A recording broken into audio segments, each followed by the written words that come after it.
right. Good evening, everybody. Welcome to Community Voices, Vanishing Seattle edition. My name is Omari Salisbury, and I'm joined by Cynthia Brothers. How are you, Cynthia? Hey, I'm doing good. Good to see you. It's good. It's good to see you too. This is the beauty of actually being nimble on your feet. It looks like there was a big data cut by our primary internet provider here, and so because of that, we're in studio, but we're not in the studio. Well, you're in the studio. I would always have to defer to the guests, so we got you there in the studio. Thank you. I feel so far away from you, though. I know, right?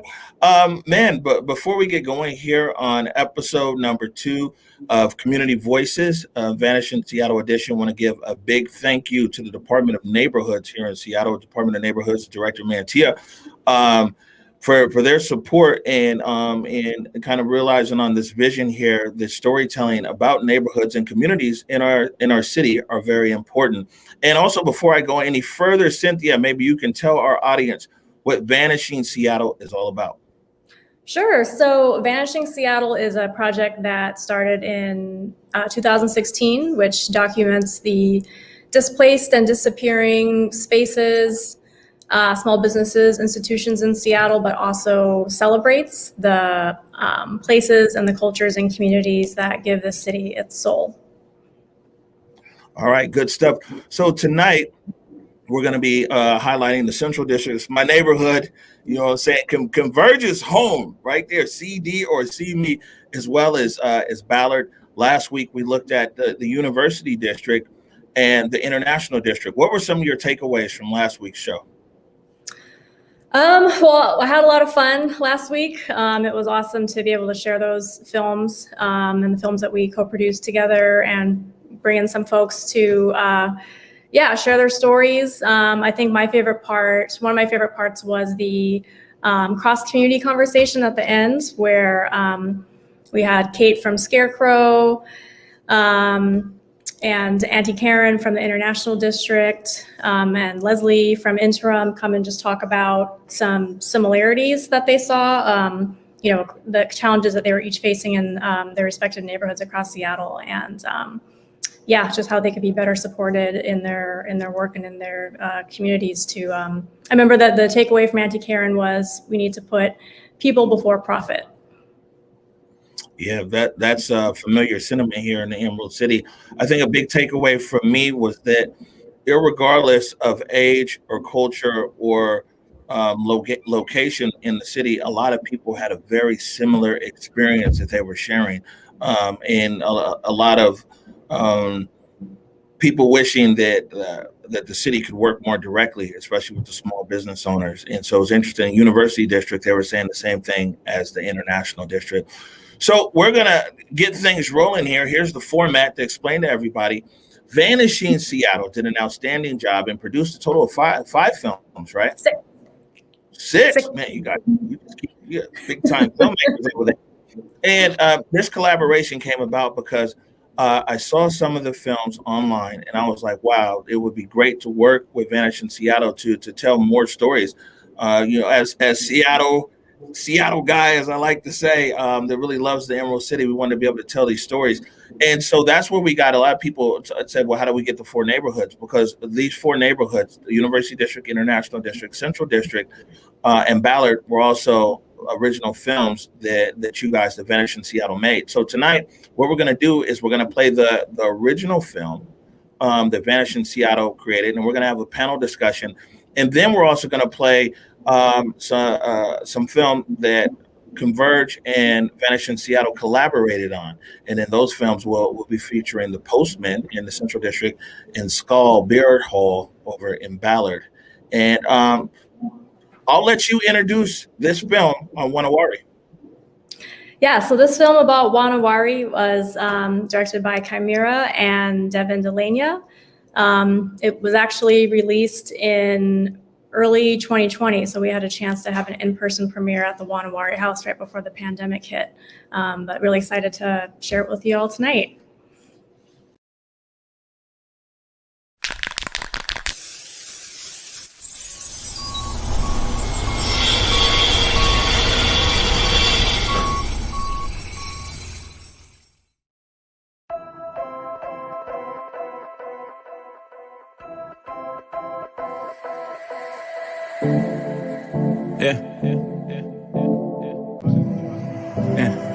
You scratched my back and I scratched yours like I'm supposed to. When we first met, I told my friends, yeah, I knocked the logo. Up top, pretty thing, Seattle, what a pretty name. She hit me with that city game, looks fresher than the Northwest rain.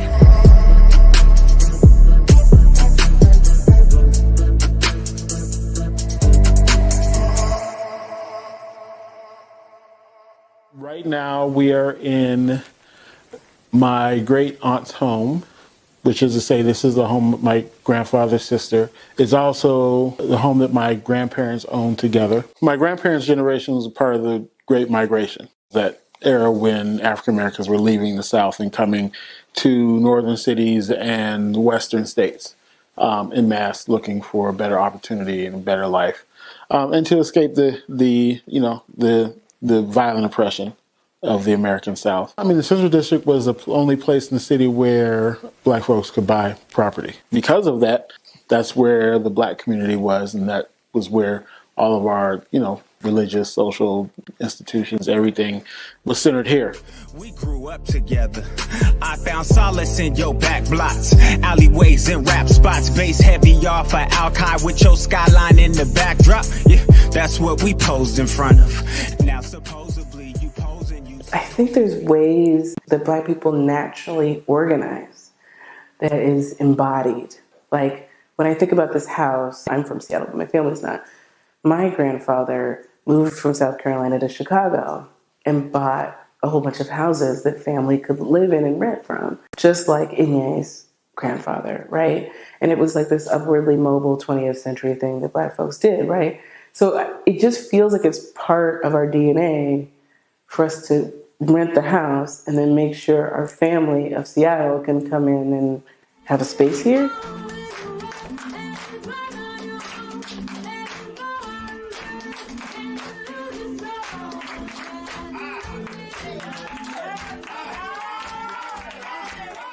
Well, I mean, the neighborhood has been changing for the past almost 30 years. Definitely the past decade, things have accelerated the gentrification of the neighborhood. The neighborhood's gone from being almost 80% Black to less than 10% Black. So that's a massive change in every aspect of our daily lives, the folks who lived in the Central District, throughout the 20th century. The community that we grew up in, that we were familiar with, that we helped to create, essentially doesn't exist, at least not in a concentrated geographic way. We've been talking a lot about belonging and that everybody wants a place to belong, right? And so people knew that this was their neighborhood, they knew they belonged here, and that has been taken from them. When neighbors look at them and say, what are you doing here? The biggest thing that folks are, attempting to sort of pinpoint are, how do we actually survive this? How do we survive it? And then how do we, come out on the other end in some way that feels whole? As a Black artist in Seattle, it gets really lonely in terms of like trying to figure out where you can share ideas with other people that are like you and actually like push you and see exciting work. I'm really interested in it being a place where people can experiment with new materials and new ideas. And that's why it's really important to have the local, regional, and national artists conversation within the house, right? So when local artists are exhibited in the same space as national artists, they don't have to leave their city to be able to feel like they get to that level of their career. We need imaginative responses, ways of imagining ourselves in the future, right? That have everything to do with us getting there on our own, in ways that make sense to us. At times like these, see me for who my neighborhood elders made me. See me for the fire that I am, for the match, the kindling, and the blaze, but also see me for my ash in these trying times. The current state of affairs in our current political climate, in times like these, we have to remember, we will get through this. We always have. Yeah. Thank you so much for being here. Alchemy Coach, please make some noise. I'm excited about the ideas of Black artists and how they permeate the world. I've been going to galleries since I was 18 years old and half the people don't look up at you and treat you like you shouldn't be there. And so I intentionally wanted to flip that experience and make people feel welcome because, like I said, I think artists are the philosophers of our time. And so for us to kind of think about these big ideas that we're all trying to solve in the world, artists are the ones that are going to be tackling those ideas in the ways that like reach us in our heart space. What does it mean to bring people in? What does it mean to use the art as a gathering space? And so I think the house deconstructs that completely. You feel welcome. You feel like it's your grandmother's house, which is what most people say when they come through the door. Wanawari is about making sure the culture of Black folks that was part of this neighborhood is not erased. Because people come back and then they feel like they're strangers in the neighborhood they grew up in, right? So how do you retain culture? And I think that you do that through art. You do that through dance and music and spoken word and visual art and new media. And then people know they belong here. Decide on what makes you happy. Decide on what makes you full. Decide on maybe if I move you.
All right. Well, there's no. You're about to say we need some elbow room. Great film right there, Cynthia. Wanawari. Wanawari is definitely an organization or a space in the community in the Central District that just continues to do more cultural things and embracing our culture, embracing our legacy. Yeah, they have such amazing programming there and an incredible, like, critical presence. And we were just so fortunate and lucky that they were so generous with their story and their space, and allowing us to help tell the story of the Wanawari house that fights displacement with art. So yeah, I'm super happy and proud about that piece. Good stuff. We're going to take a break right now. And when we come back, we're going to be talking to Soma Ayers from over Wanawari. You're watching Community Voices, the Vanishing Seattle edition. I did it for the city, I did it for the love, I did it for the people, I did it for us. Back on this rap ish, I ain't even broke a sweat, homie, this practice. Pondering my next move, staring at my track list, hope I ain't miss my window. Praying like a Baptist, Seattle's own, tired of this Game of Thrones. They made a list of the best rappers and guess who wasn't on? While the disrespect continues, I'm steady packing these venues.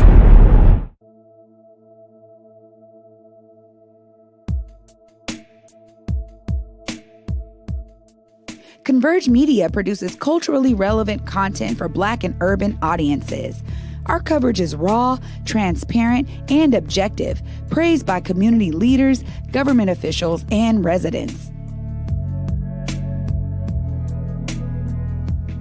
Support Converge Media today via Venmo, Cash App, or PayPal at Converge Media.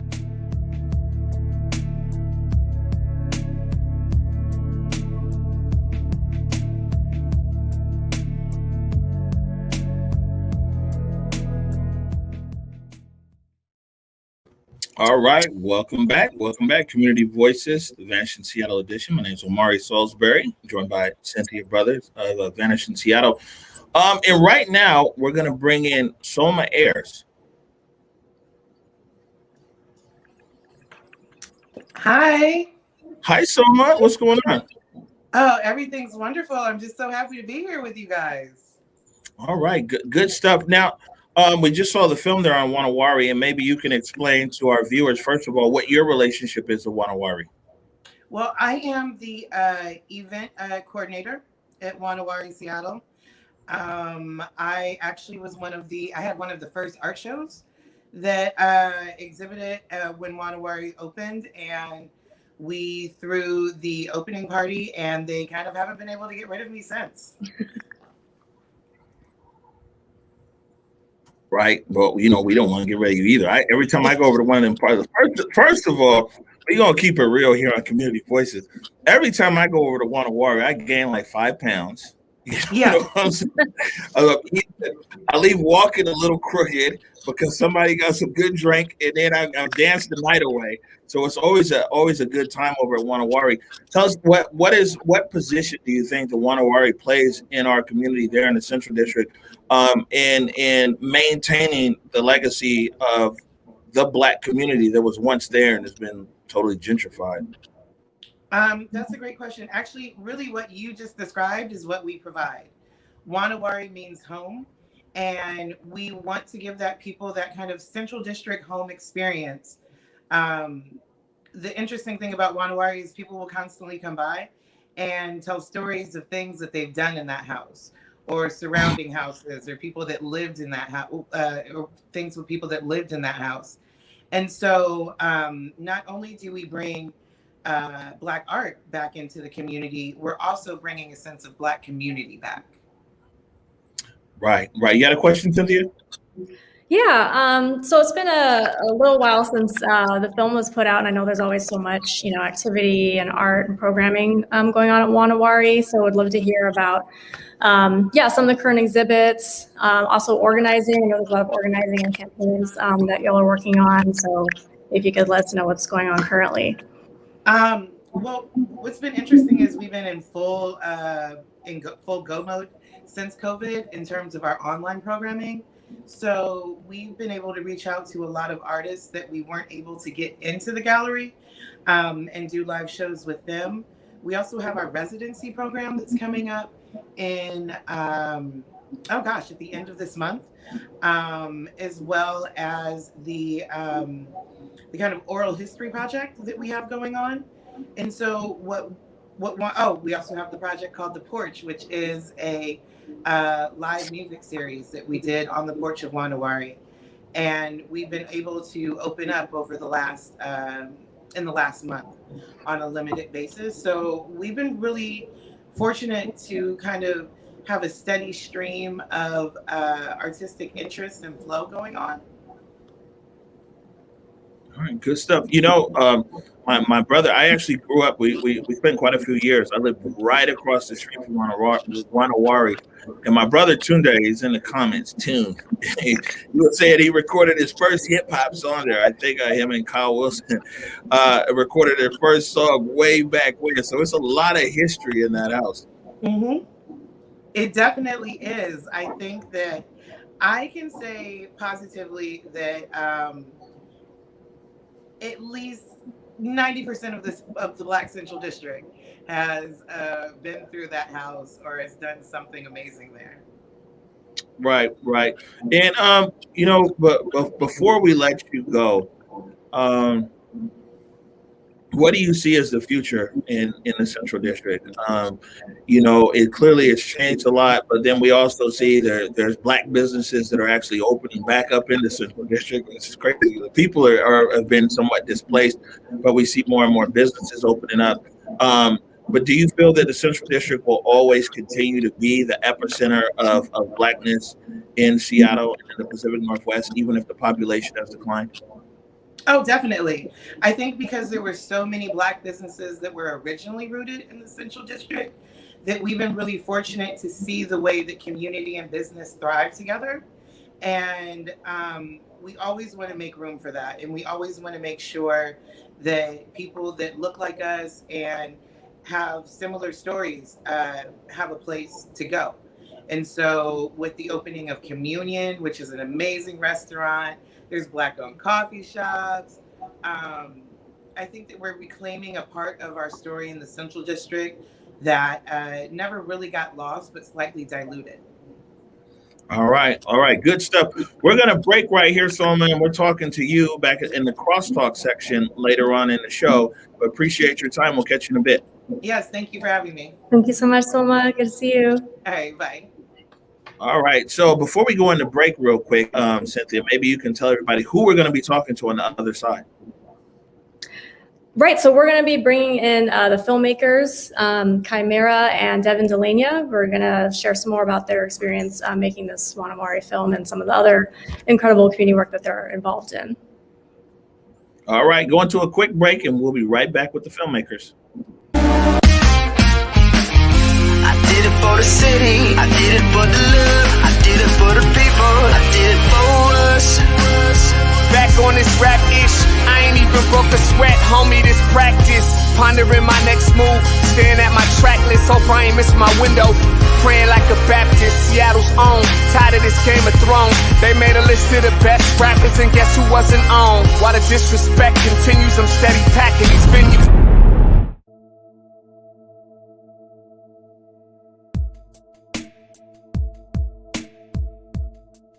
Converge Media produces culturally relevant content for Black and urban audiences. Our coverage is raw, transparent, and objective, praised by community leaders, government officials, and residents. Support Converge Media today via Venmo, Cash App, or PayPal at Converge Media.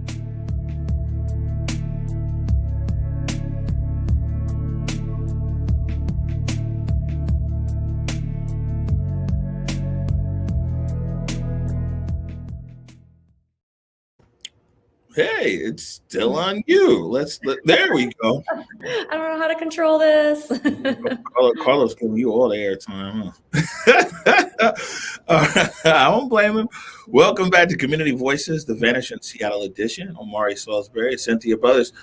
I'll let you introduce the filmmakers. All right, so we're excited to be joined by Chimera, who is the executive director of Powerful Voices and Impact Lens, and the filmmaker of the Wanawari film, as well as Devin Delania, who's a filmmaker for Wanawari and is also the co-producer of Impact Lens. Welcome. Great to see you. Thank you.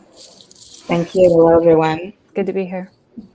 So when we were setting out to make the Vanishing Seattle film series, one of the principles that we wanted to implement was to work with filmmakers that had a personal connection to the neighborhood or relationship, to the places whose stories they were helping to tell. So, I would love to hear from you all a bit more about your, connection to the neighborhood, to the story. Yeah, I guess I can go first. I actually have kind of two different connections to the Central District. My mother's birth family is actually from the CD. She was adopted and raised in Tacoma, where I was raised as well with my siblings. I'm from Hilltop originally, and eventually we actually were displaced from our home, ended up being able to move to the Central District in 2001. So I was still in high school, and very quickly got involved in activism as a young person, and was kind of enthralled by just the Blackness that was just so abundant within the Central District. I'd already started to see in Hilltop how things were beginning to change with gentrification, and now it's like a completely different place. When you kind of like look at it, it just doesn't look the same. And I know that, the very same thing is going on in the Central. And being someone who spent my high school years in the Central District, organizing, going to school there, building community with folks there, I had also seen a lot of the changes. I lived around the 23rd and Jackson Promenade area. And so seeing everything just change so dramatically, it's not just about, for me, gentrification and displacement isn't just about like getting people housed. If it was that simple, we probably wouldn't be having this conversation, but it's about more than that. It's about also cultural erasure and reclaiming our place, in a space where we had all these memories and all these connections. And when you start to see that kind and being systematically erased and paved over, the impact of that is really long lasting. And so when I got the opportunity to work with Devin and Wanawari and everyone that was involved in the documentary, it was something that I had a very emotional and personal connection with. So that's kind of my connection to the CD. Absolutely. Yeah, my connection to the CD is I didn't grow up in the CD, but my father did. And my family immigrated from the Philippines in 1949 in the midst of World War II and landed, like many Filipino families, in the Central District. And my grandparents ran in the 1950s a barber shop and / beauty shop on 14th and Jefferson. So that's sort of how I placed myself in the Central District. And then Chimera and I actually met each other and started working as youth workers at Powerful Voices, which Chimera is now the ED of, but we started working there in 2008 and working with young people in the Central District. So that's my experience there. What was it? I have a question here. What was it? And we'll start with you, Chimera. What was it that you wanted to make sure that the audience got out of this film? There's so many different layers to the impact of gentrification. It's almost impossible to include every single intersection, but the one that really speaks to me that I feel like is the hardest to articulate to folks is the culture loss and how that impacts people on an emotional and a spiritual level when you start to really see elements of who you are being erased and you don't necessarily feel like you are at home in the place that you've always called home. When you're trying to communicate the value of like cultural reclamation to folks who maybe have never had to deal with that because of their race privilege or their class privilege. For me, that was one of the most important things because the impact of that starts even before people are actually removed from their homes. They start to see parts of themselves, their own culture, their memories removed from their communities. And all of a sudden you're a stranger in your community and you got to worry about, white folks calling the police on you. You got to worry about, what are people going to be thinking about you just walking around your own neighborhood, and it becomes a hostile place as opposed to a place that feels like, you're welcome there. And so, that was one of the things I really wanted to communicate by showcasing the value of Black culture, especially, and what Black culture has done for Seattle, or at least the parts of Seattle where Black culture was allowed to flourish, such as the Central District. And when you take that away, you really take away what makes the CD. And that's really what I wanted to zero in on for folks. Devin? Yeah, I love what you said, Chimera, and we also just wanted to show like the many sort of multi-pronged cultural strategy that Wanawari is like igniting inside of their work, bringing this place that's been a multi-generational home inside the Central District and talking about organizing and art and using just powerful imagination and creativity to dream up new possibilities for to combat gentrification and displacement, but also just to like infuse their history and sustain their history in that place. So we really wanted to capture like the beauty, the power, the excitement, the joy, and all of that, and the work that they're doing. And the work that you're doing on this film has gone beyond like this version that was shown tonight.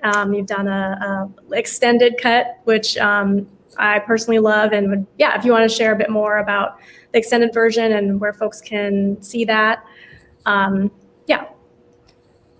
Yeah, we were, I was so grateful, Cynthia, when you reached out to us to ask us to produce the version for Vanishing Seattle. And then Seattle Channel came on right after to say that they would love an extended cut for the Community Stories platform. So you can find a 25-minute cut of it on the seattlechannel.com. And I think what's beautiful about the longer version is we really got to show more of the founders. So we got to see all 4 of the founders in there, and Solma's also in it. And we got to talk about sort of, more of their organizing, their cultural strategy. And we filmed it over the course of last summer when the uprisings were happening, especially on Capitol Hill. And then also just got to sort of see more about what the impact of the pandemic had on and how they were shifting their offerings, which Solma talked a little bit about earlier. Yeah, it's a really, really powerful version. So I definitely encourage folks to check that out. And you're both, deeply connected to these issues of displacement and gentrification and art and resilience. And would love to hear a bit about the work that you're doing through Impact Lens and the Hilltopia Fellowship. Yeah, so this is a brand new fellowship. My first time launching a film fellowship. And I really wanted to focus on the stories of Black folks and, BIPOC folks in Hilltop, where I grew up. There's just been so much rapid gentrification and rapid displacement, but there's also so many people who have roots in this community who are doing something about it. I just want to call out Fat Five as, one of the leaders who are engaging community, multi-generational community members in conversations around how do we reclaim space within our own community, and also be able to collaborate on designs for what will eventually become newer low-income housing developments here in Hilltop. And so there's a lot of amazing work being done locally here. And at the same time, there's also still this erasure that's happening just on a massive level. When you move people out, you lose so many memories, you lose so many kind of cultural staples of the community, like our block parties, like all these other gatherings. I literally just came from a meeting where we were kind of reminiscing, with different people about all the different events that we used to have here in Tacoma that were connected to people in Hilltop, and how it was just so Black and just so rich in culture. And then once gentrification started, taking place, like over a decade ago, kind of slowly you started to see this erasure happening. And it has a psychological and emotional effect on people in this community as well. And so, I feel like storytelling is so powerful, but especially filmmaking is just as impactful, from what we've seen, even just with Vanishing Seattle's work on a different scale, Ava DuVernay's work, like we see the power of being able to reclaim our own origin stories and tell our stories in a way that actually does justice to our experiences. And, that's why it's, we talk about narrative justice within this fellowship. We talk about centering transformative stories about stolen people and stolen land. So honoring the fact that we are Black folks who came to this place from the South, from many different areas of the South, during the war, like my grandparents did, like many other people's grandparents did during that time, and we're forced to only be redlined in this area called Hilltop for a long time, and at the same time we're on stolen land from, the Puyallup people. And so like honoring those connections, bringing in 9 fellows who have many different connections to how we tell the stories of Hilltop. And just, coming at it from a place of also trauma-informed lenses and an impact lens. So honoring the fact that even as storytellers, we have an impact on how we're telling that story. And so that's really what Impact Lens is all about. All right. Good stuff. We've got to break it and end it right here. We're up against the clock, but appreciate you guys joining us. And man, thank you for such a wonderful film. Yeah, gratitude so much. Yeah, I was just so honored to be able to work with both of you, and thank you for sharing the story. And I'm just, so thankful. So thank you for joining us. Good to see you. Thank you. All right. I think we're over time. So what we're going to do is we're going to skip the break right here, and we can set up the segment that Converge and Vanishing Seattle collaborated on. This was a big deal for me and for Converge for a lot of different reasons. People who saw the morning update show today saw that we've been covering the pickets since 2018. And when we first started covering them, we just had our iPhone. It was Camera Phone Collective. Then we came back, later in 2019 and did a story about how Kiana was staying on top of what the post office had closed there in the Central District, and the planning around the new post office. And we came back again and we talked to them when they were Send Your Love during the pandemic, where you could go and send them a message with the address of a friend, and they would send a letter to them free of charge. During COVID, nobody could see anybody, and they'd send letters and everything else. So we've been following the pickets for a while, and I told Devon, this morning. I said, man, I can see that we've grown together, basically. And so really, really excited about this film right here that was actually shot by Jake Gravbrot and put together in with partnership with Vanishing Seattle. And so, Carlos, take it away.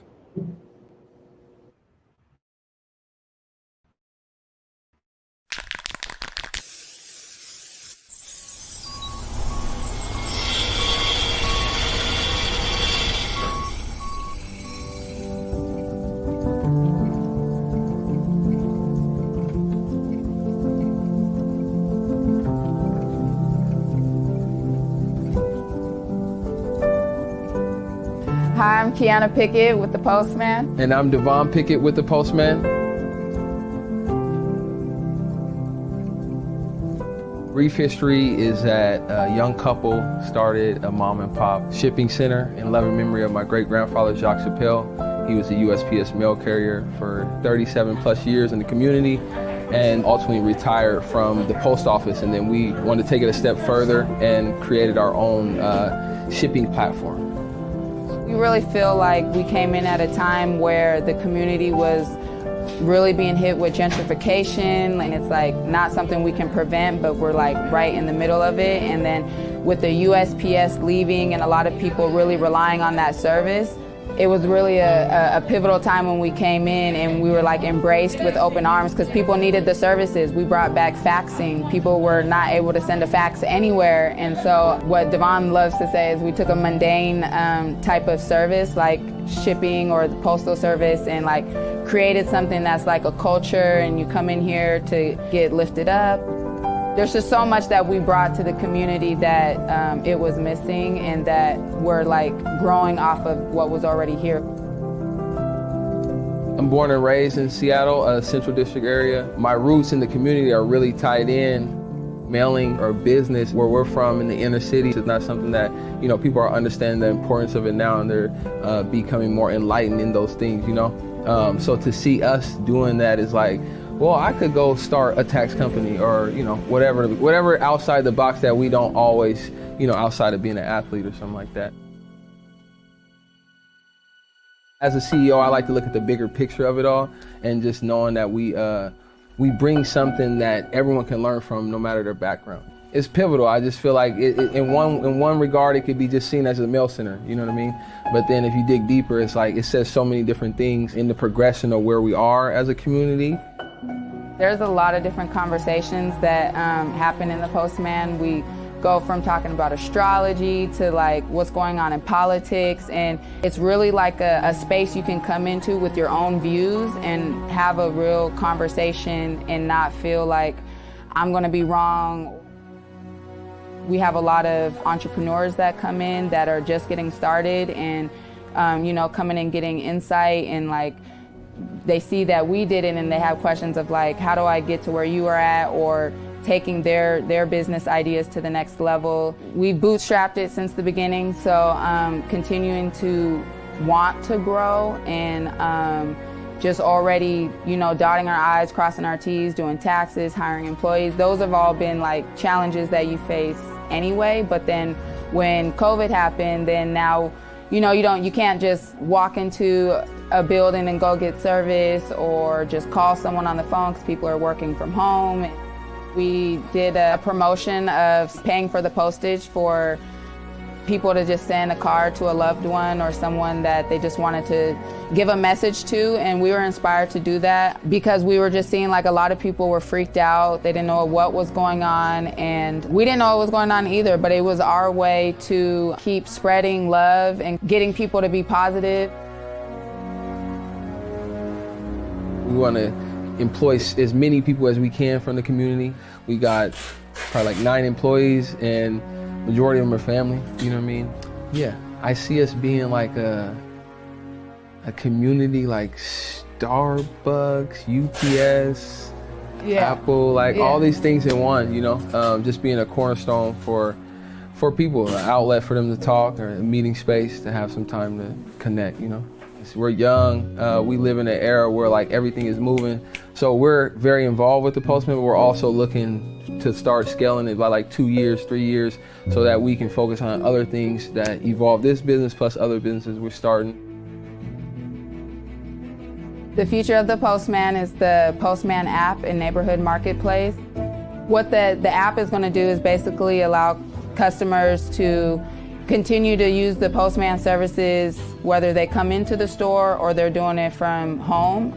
And then we'll have the neighborhood marketplace, which will be a marketplace of local micro and small businesses that use the Postman, that ship from the Postman, and that are here around the Postman. And then as we open up more stores, the neighborhood will grow to all those surrounding businesses. The challenge has been staying true to the values of what we want, right? Through all the success, the failure, all those different things, because being young, being a couple, having a family, having a ton of success, being in the limelight, you know, it can be, there can be a lot that comes with it. Since there's been a lot of changes in the Central District, we hope that with the Postman, we're creating more jobs, and we hope that the community wants to come and be a part of the Postman and part of the growth, because it's more than just shipping, and there's real community involvement. We just recommend and encourage the city leaders and politicians to, you know, come down to the Postman, come talk with Devon or I. If you're looking to have insight on, you know, people from the community that are on the, what we like to call the ground level or the street level, and that are also connected with, you know, people who are up in the corporate, you know, we talk to a lot of different people. That's where, you know, being connected to community is our thing. And so we just encourage and invite, you know, those city officials, leaders, politicians, come talk with us and find out what the people really want and need.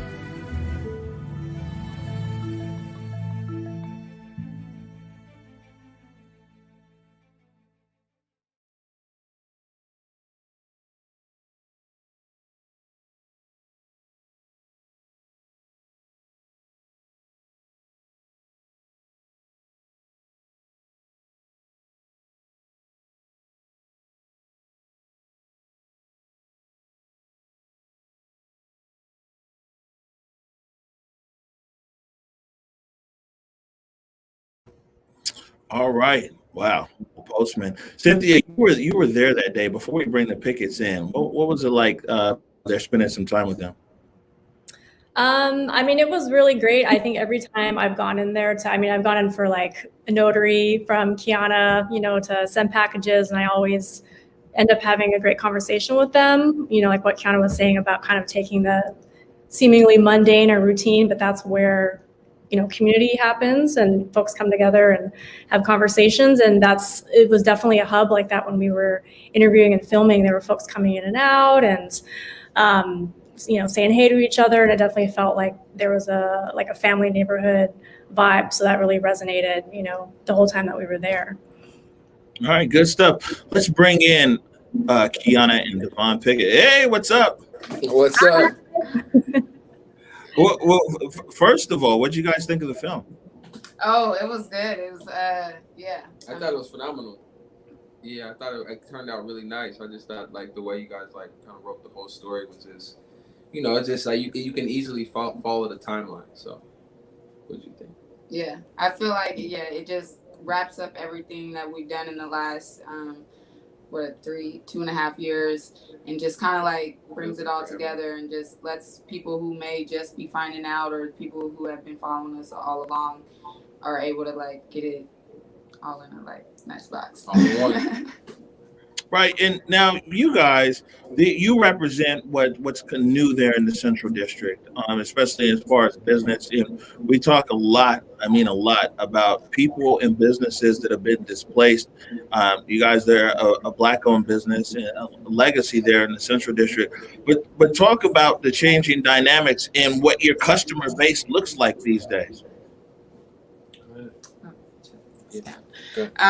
So I mean, it's definitely different, I guess, from, you know, a while back, but we got people of different ages, a lot of older people that are coming down from like up in Madrona or maybe down in the valley. Then we got like young families that are maybe taking a job down on Lake Union or working in Bellevue or Redmond or something. And, you know, we're finding that people are wanting to establish family. And I think like the secret got out that Central District was, you know, it's a place of family and community, and like people really want that. So the customers we have coming in are really looking for a place of like, you know, how do we connect, and even just with race, and like, you know, we're kind of like, we're your Black friend or something, you know. And so we kind of have real conversations with people and just, you know, we bring a different perspective. And so there's a lot of different customers that come through. Yeah, I would just say it's like a mixed bag, because, you know, with the type of services that we offer, you may not see someone every day, but then like you may see somebody this week and then you may see them like 2 weeks later, or, you know, a month down the line. They may be like, I didn't need to ship them, but now I need to do fax or notary. So it's just always changing, basically. Yeah, and you can really keep track of the time. You know, it's tax time, or like who's paying what taxes. Okay. You have your small businesses who are, you know, filing excise taxes, maybe monthly, quarterly. And so we're just having a bunch of people who are coming in like on a regular schedule. And then there's the ones who are like, I drove all the way from Tacoma to come here. And yeah, it's really amazing just the different customers that come through, because really it feels more like a family vibe, and just like it's always a joy to like see everyone that comes in when they do. Right. Cynthia? Yeah, I mean, what I really love about the way that you work and do business is this spirit of legacy, you know, both of carrying through that personal family legacy and the community legacy in the CD, and, you know, bringing those aspects of yourself into the space. And Kiana, I know you're also an artist and an educator. So I would love to hear, if you could share a bit more about how you like bring that spirit into the space of your artwork and your creativity. Yeah. So really art is something that has just been around in my family, like drawing and painting. Like different family members have just mediums all over. And so like for me, I was as a kid introduced into like film and photography. And so when I was in college, I took some photography classes, and I used to run my business as Kiana Rose Photography for a while, and then like Kiana Rose Illustrations. And then I did my first commission in I think 2018, and then I realized like this is something I really enjoy doing. And I serve on the board at King Street Station, which is a space allocated for, you know, African Americans, people of color, BIPOC community. And really just art is another way to connect with people on a different level and like express yourself in a conversation that you might not be able to express yourself in like a traditional setting. And so I feel like with art, you're able to share like the past, the future, and just really bring like thoughts into people's minds that maybe they didn't think of. And so like just seeing art can just inspire so much. And like now businesses and like different buildings, I'm working on a mural now. I feel like more people are investing in artists, and artists are investing in themselves, and they're more than just free creators. And I think that people are starting to value art more. And so that's what I hope I can do with being an artist as well, is, you know, kind of be that what do you call that? Just being with like the business background and helping other artists and just connecting more and like inspiring and empowering artists to really like take their art as their personal business. Right. Before we let you go, Kiana, and it looks like Devon is over there with Xavier, right? Yeah, we got all three are here running wild while we're in the office. I'll let you know. We get babies on the morning show all the time, but tell people how they can connect with the Postman. So there's many ways you can connect with the Postman. If you're on social media like Instagram, we're the Postman Seattle, the Postman _Seattle. In our bio, we have our link tree. Also, our website's another place to find more information on our products and services, and to get more information on the neighborhood marketplace. That's thepostmanseattle.com. Also on our website, you have access to the link tree, which has media coverage, music video we're in. We're on Facebook, The Postman Seattle. come down 1143 Martin Luther King on the corner of Union, across from Grocery Outlet. Those are, there's plenty of ways to connect, and we invite you and encourage you to come on down. And whether you're shipping something or you need a professional address for your personal self or your business, some consultation, you have questions about packaging, come down and we'll do our best to, find some solutions for you. All right, good. There you hey. Right. Hey. There. Just no, it's all good, Devon. We gotta let you guys go, but it's right in time. And I appreciate you guys and appreciate everything you're doing at the Post. But hey, there it is. This was the shot, baby, right here. Yeah, thank you guys again. Yeah, thank you for having us. Thank you. Doing that great video. We'll see you soon. I appreciate you. Thanks so much. Take care. Yeah, the Postman and that business has continued to grow and thrive, and people love those guys. Yeah, and I love their Instagram, especially. They take pictures of customers in front of the store and share that out. It just kind of adds to that sense of it is a community family vibe. So yeah, love those guys. All right, it looks like we got SJT. Stephanie Johnson Tolliver of the Black Heritage Society of the State of Washington back there. Carlos, bring in Stephanie. Hello. Hey. Oh, am I muted? Yeah, we can see. Oh, okay. How are you this evening? Oh, hey, I'm great. And can I just say that I'm going to take this piece out of my ear. It's bothering me. A second. Good. Am I still good with you guys? You sound even better. Okay. You know what? I just am so happy about the pickets. I love them. I'm so proud of the legacy that they continue to uphold in the Central District, the whole generational and being inspired and just being really intentional about their vision. I stop in from time to time too to, drop off a piece of mail and, I kind of want to hang out. I want to pull up a stool or something.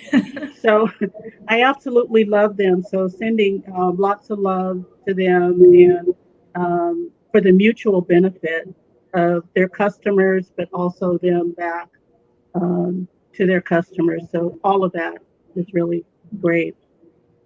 Love it.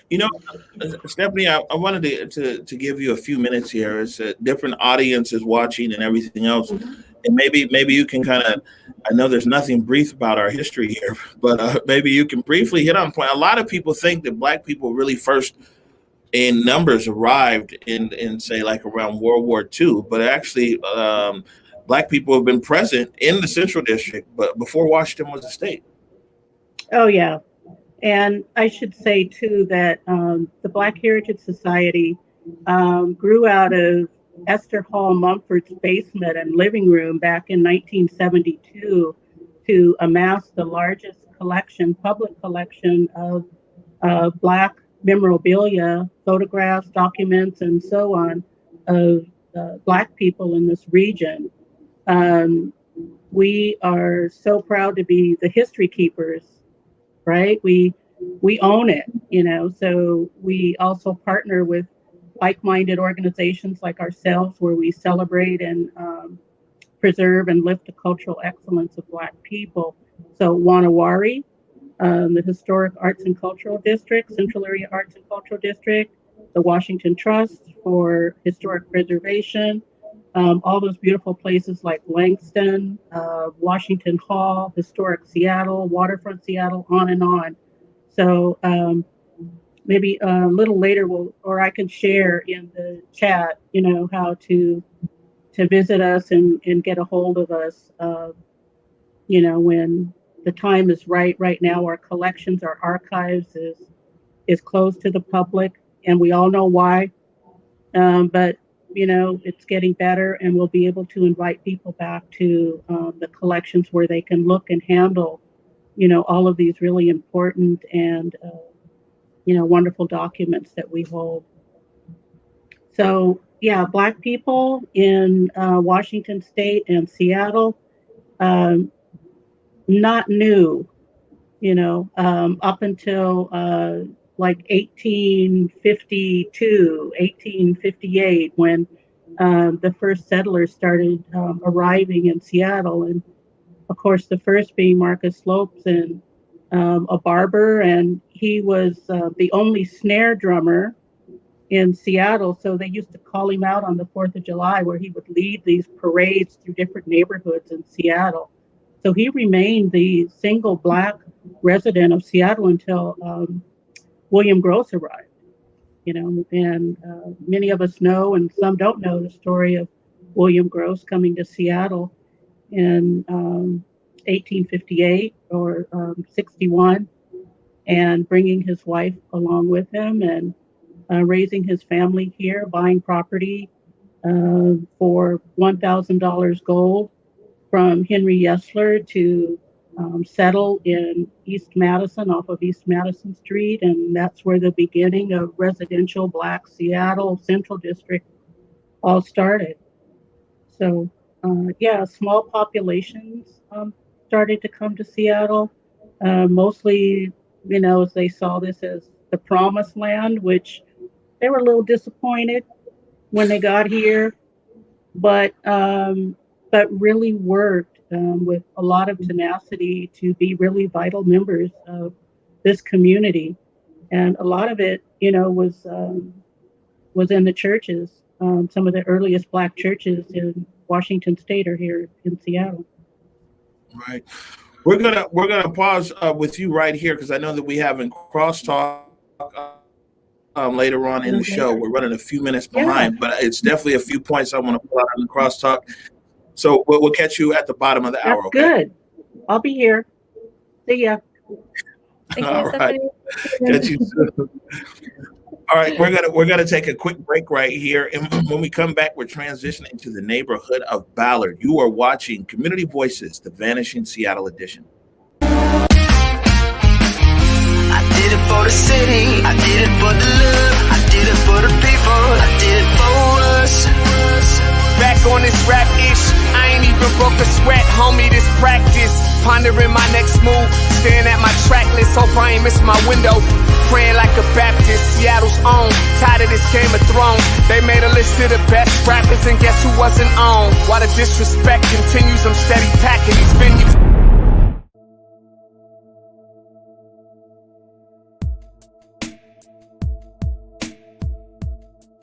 Converge Media produces culturally relevant content for Black and urban audiences.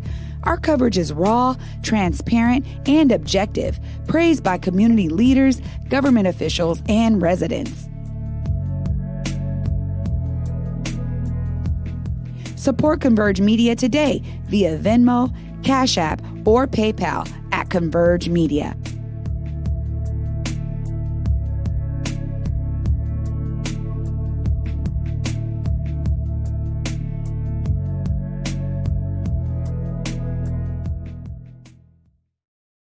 All right, welcome back to Community Voices, the Vanishing Seattle edition. We're a few minutes behind here, so Cynthia, I'll let you set up and introduce your Vanishing Seattle film here around Ballard.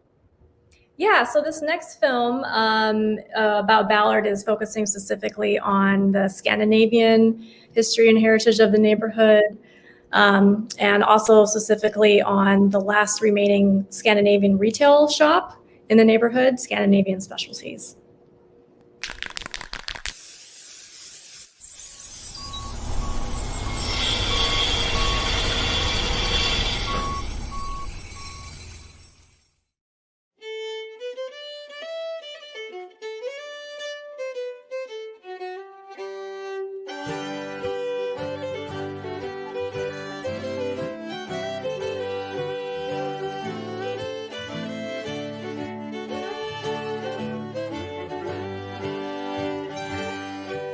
Ballard has a very interesting community feel to it. There's very much the history of the Scandinavian and the fishing village, and I do think people try very hard to keep that alive, and I'm glad that they do. When I first lived in Ballard, it was very seedy. It was very industrial, and thank goodness some of that is still left. Ballard, prior to 1907, was its own city. Over 100 years ago, when this was a quiet drinking village with a fishing problem, Ballard had that very authentic old world feel. They've been defiant and kind of being their own corner of this city, even as they've been incorporated into the larger city itself. It was cozy, and all the little dives and shops, like Hattie's Hat and the smoke shop and all those, they're just crowding them out. When we first lived there, you could walk down the streets of Ballard and you could hear Norwegian being spoken. There were Norwegian flags on the sidewalk, and you could go into several different shops and enjoy meat that had come from Norway, fish cakes. It's hard to get used to the fact that the shops in Ballard aren't here anymore. And now there's only Scandinavian specialties. Almost out of fish cakes again. Well, we're down to the bare bones, but fish cakes, that is bread and butter around here. My name is Björn Ruud. I've been the owner here of Scandinavian Specialties for 2 years. The first owner was actually a Norwegian sausage master who was trained in Norway, came over here, started this business in '62, and then my family bought it in 2000 and then sold it to me, and it's been in this location since that time. And I feel a bit of an honor having a chance to uphold a heritage of that sort. I think it's kind of a unique thing for somebody to get a chance at an old world heritage that is very much theirs, and then they get to kind of pass on a history of Norwegians in this part of the world. Legacy, culture, and family. My staff is family to me. My good customers who I know, they're family to me. We build that feeling of community here, and that's the centerpiece of this store. That's why I own this business. I'm not looking to get over on anybody. I go to sleep at night really well, even though I sell kind of expensive goat cheese. And it's a family vibe from my customers to my staff to everybody involved. I would like to think that this store has lasting impact and can kind of hearken to this heritage of this neighborhood and speak to it for the future. It's sad to say, unlikely for a store like mine to be successful in 50 years. But I'm also an optimist, and I think that if the story is given, if the story is sung properly, if the marketing between myself, the museum, the Swedish Club, Leif Erikson Lodge, the other clingers on to ancient Scandinavian Seattle can stay in cahoots and continue promoting this thing, and if this can be marketed in the proper way, we can still have appeal. I would be devastated if it goes away. I want to hang on to some of this. I remember as a kid, you'd go down to Market Street, and right like kind of in front of Penny's there, all the men would kind of like meet out and talk. It was kind of like a little gathering area. And up north on 15th here, there was Norwegian bakeries and places down there. They'd shop every Saturday. It's almost like a different town completely. It's just, the warmth and coziness are going away. And all the buildings look like cracker boxes and they're all the same color. Ugly yellow and green. And if they're sold, they're torn down and one of those ugly looking places is put in there. It ruins the whole neighborhood.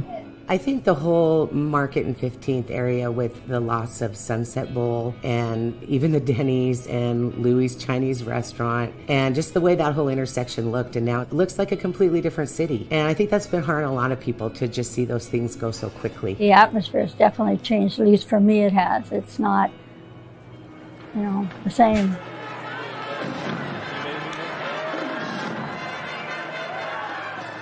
I got the call on the 17th of May, which is Norwegian Constitution Day, and it's a big day here in Ballard. And I got the call that morning and said, yeah, the property's been sold.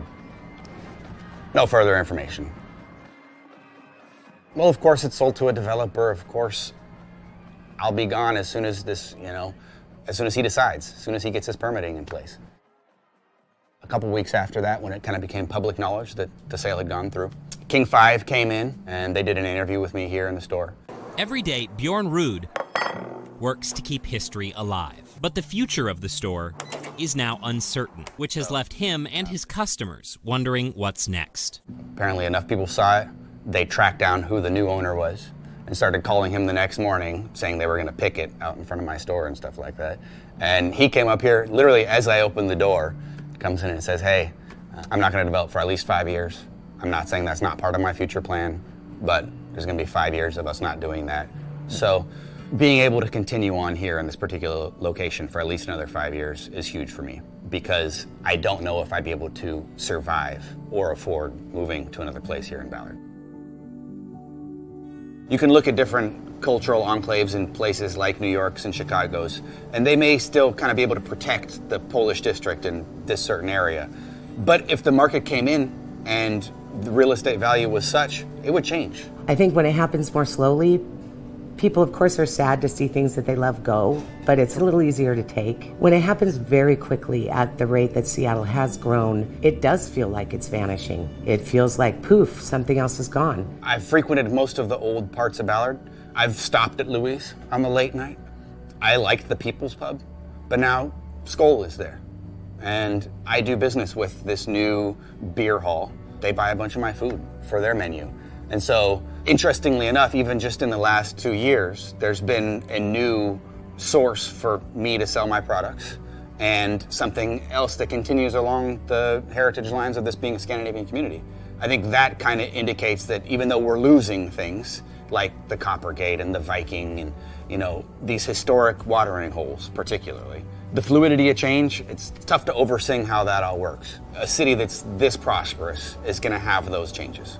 Yeah, there's market forces at work. There's corporations that are going to come in and buy huge sectors of land.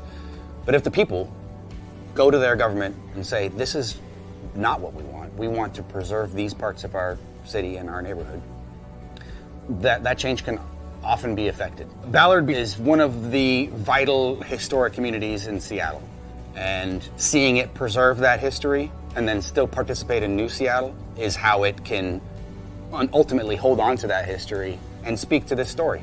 I think it's important for your children and grandchildren to know where they came from. Now it's just a mess. That's my opinion.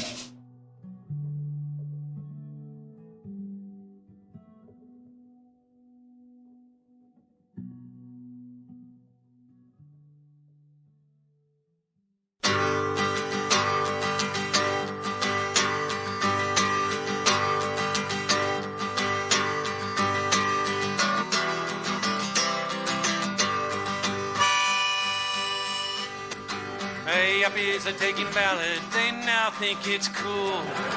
And they're kicking out the old bots who drive slow and drool.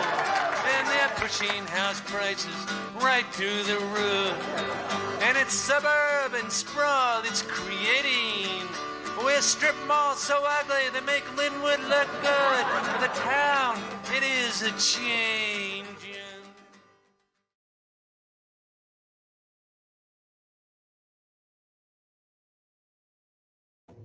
Wow, a great segment right here. Before I have you bring in our guest, you know, I shared on Twitter earlier. You know, as a kid, man, we used to catch the 43 bus out there to Ballard, and we go to the Scandinavian festivals. Like, I grew up eating lutefisk out there. You know, I mean, it was a Seattle kid. You know what I'm saying? It's real deal, and I know we'll talk about it more, but it's so many parallels around what's happening in Ballard and what we saw occur in the Central District. And you could take a lot of those same phrases and put those that we saw there in that Ballard film, and we could put those in the mouths of people there in the Central District, and it would resonate exactly the same. Yeah, I think it's interesting too how like the trajectory and how long it's been happening. Like, I love that almost live clip at the end, but like, do you want to take a guess about when that came out? That was back when Bill Nye was still on Almost Live, right? I mean, that clip, Ballard, it is a change and the town is a change, and that's from 1997.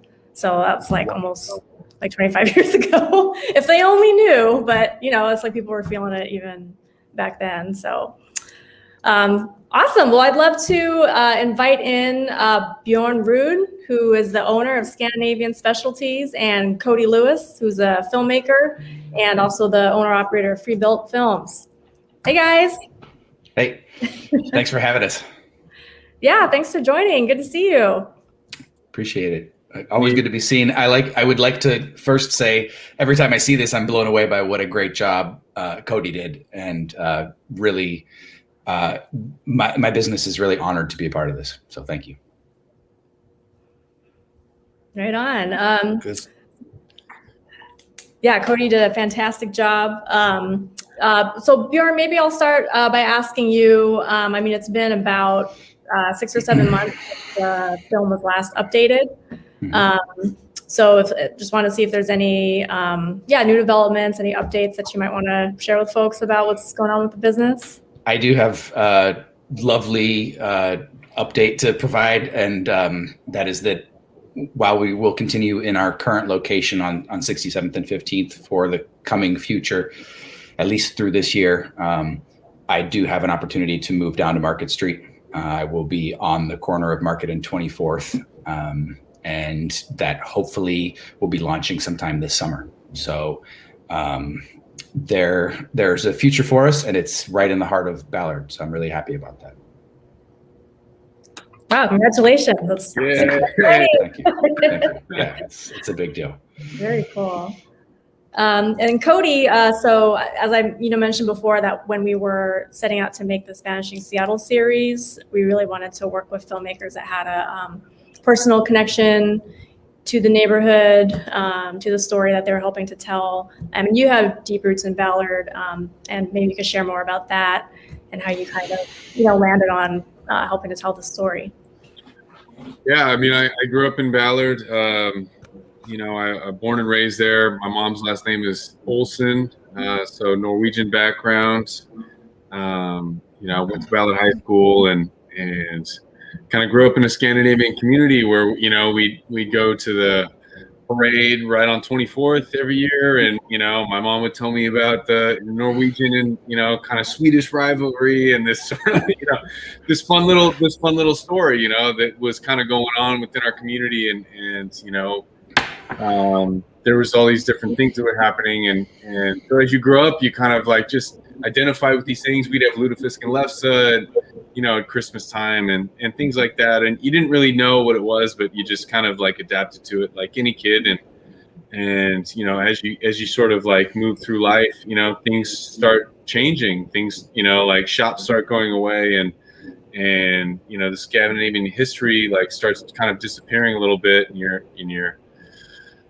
go to college and you come back and you're like, oh my God, 10 years later after I've been gone, it's a totally different place. And what happened to this place that I'm from? And so, kind of feeling those vibes, at 27 and then, 10 years later from that, I mean, like Ballard's a totally different place, right? So it was a real honor to be able to present it with this opportunity to kind of tell a little bit of a slice of Ballard's life and coming through, finding these different avenues of being able to tell this story, and then finding Bjorn inevitably, which was the absolute perfect story.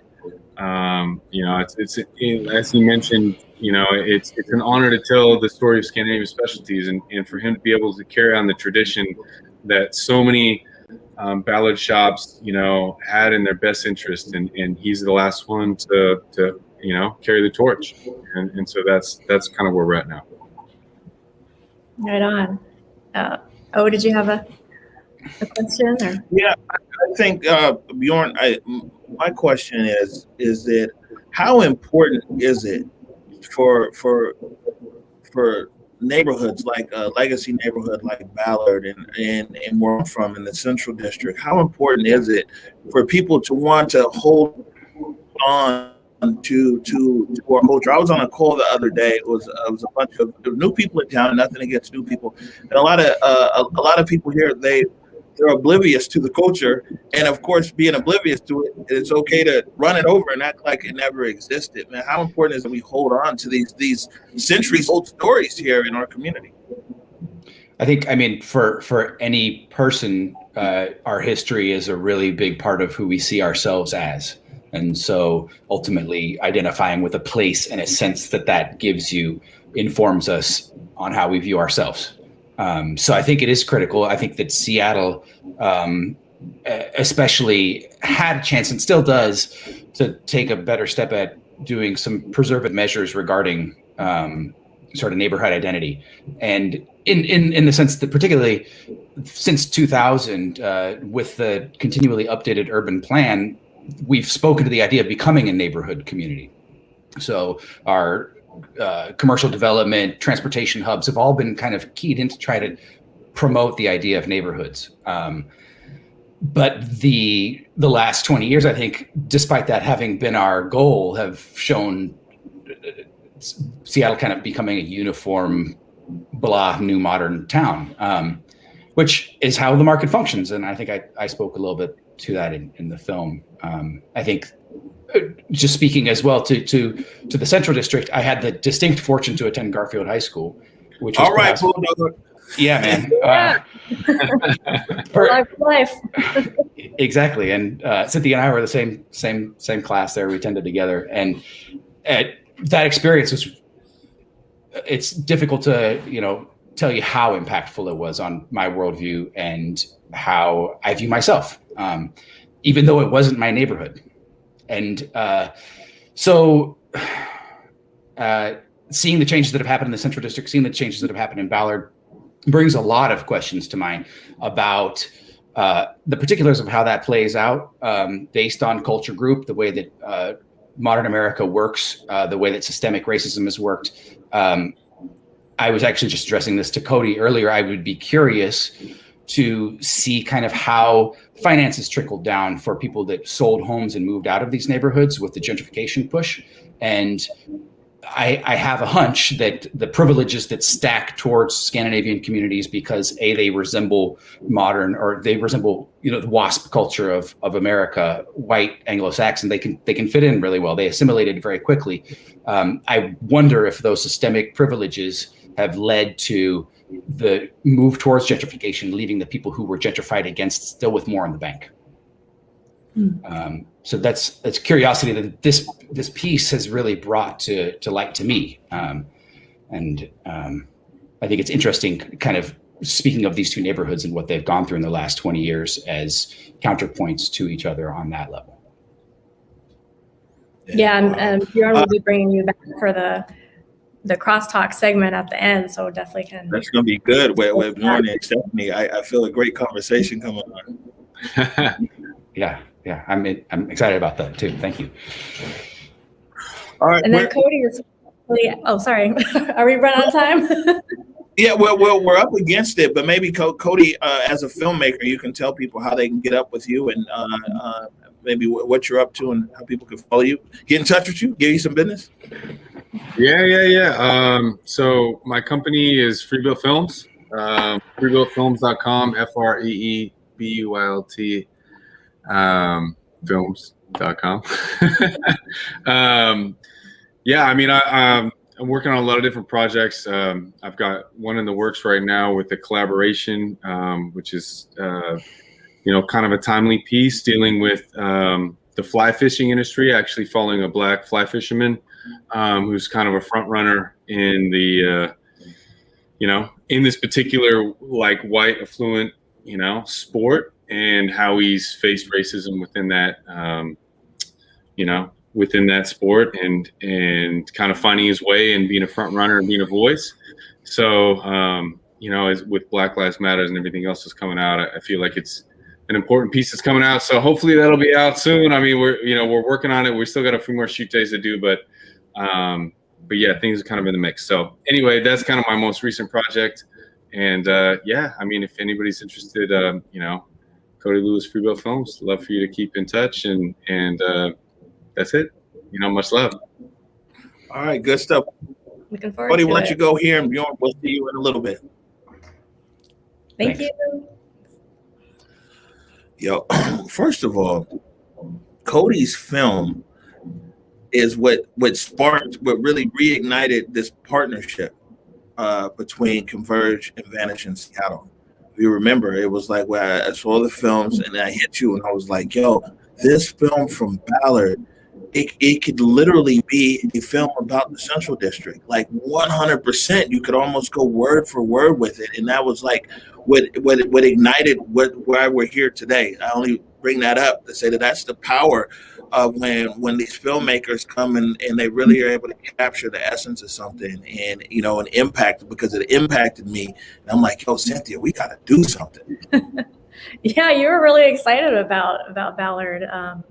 So I think it'll be a great, as you said, conversation across community when we bring folks together again at the end. So yeah, people should definitely stick around for that. All right, cool. We're going to take a short break right now, and then we're going to be talking about Skull Beer Hall. You're watching Community Voices, the Vanishing Seattle edition. I did it for the city, I did it for the love, I did it for the people, I did it for us. Back on this rap-ish, I ain't even broke a sweat, homie, this practice. Pondering my next move, staring at my track list, hope I ain't miss my window. Praying like a Baptist, Seattle's own, tired of this Game of Thrones. They made a list of the best rappers and guess who wasn't on? While the disrespect continues, I'm steady packing these venues.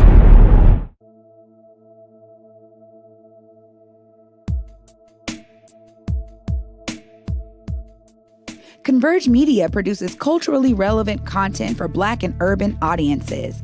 Our coverage is raw, transparent, and objective, praised by community leaders, government officials, and residents. Support Converge Media today via Venmo, Cash App, or PayPal at Converge Media.